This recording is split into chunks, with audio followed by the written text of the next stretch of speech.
I was first diagnosed with cancer in June of 2020. They diagnosed me with a really rare and aggressive type of cancer that's called Collecting Duct Carcinoma. Most folks don't survive, I guess, more than 2 years after that diagnosis. It's a really aggressive type of cancer. We kind of had a difficult time finding a prescriptive path for unclassified. It's kind of hard to know what to do whenever you don't know what you're dealing with. There's no good time for your world to just be wrecked, right?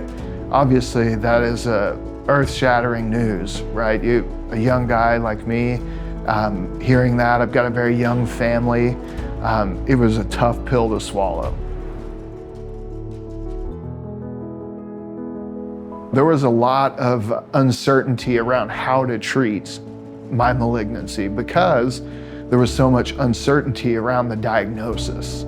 The first thing that happened, I was diagnosed in June of 2020. I was put in surgery just a couple weeks later. They removed my right kidney and they told me it had already progressed into my lymph nodes and that we needed to have another surgery to remove all those lymph nodes. I was in complete remission for about 9 months. And then I had a reoccurrence in the liver or on the diaphragm. And we elected to have surgery on that, removed that. And then we had another reoccurrence and we started the immunotherapies. I started Opdivo and Yervoy, 2 checkpoint inhibitors. And I was in complete remission for 9 months and then had another reoccurrence, another surgery. And then we added Cabometyx, is another type of chemotherapy that you take in pill form. And that worked really well. It brought me down to no disease, but it caused a lot of harm to my body. That was when we really started to say, we've got to look for something else. My uncle had referred me to a holistic wellness organization called Worldview Wellness, and they had told me they had met with Dr. Halpert and told me about what he was doing. So I was very interested in that because I understood how the treatment works, and it doesn't really care what type of cancer you have. It's agnostic to that because you're looking at my specific malignancy and then training my immune system to recognize that malignancy.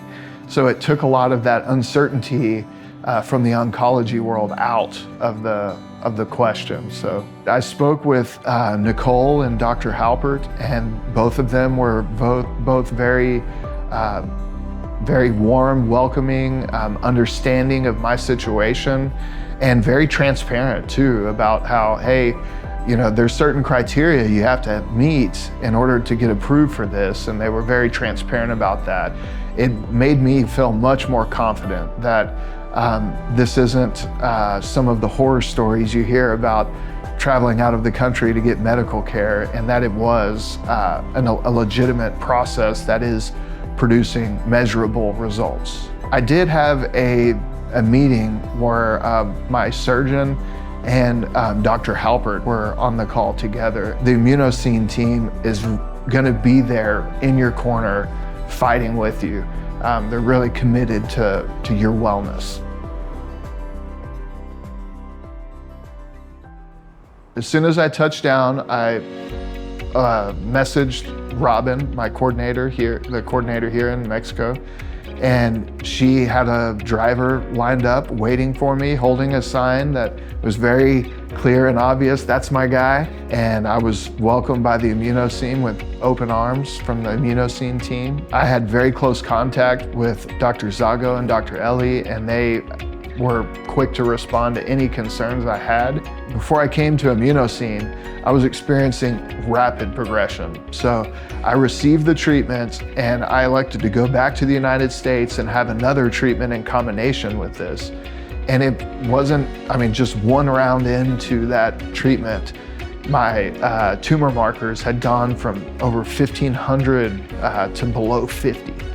So that was whenever I knew, okay, this is for real. And it produced results that we never dreamed possible, really, at that point. So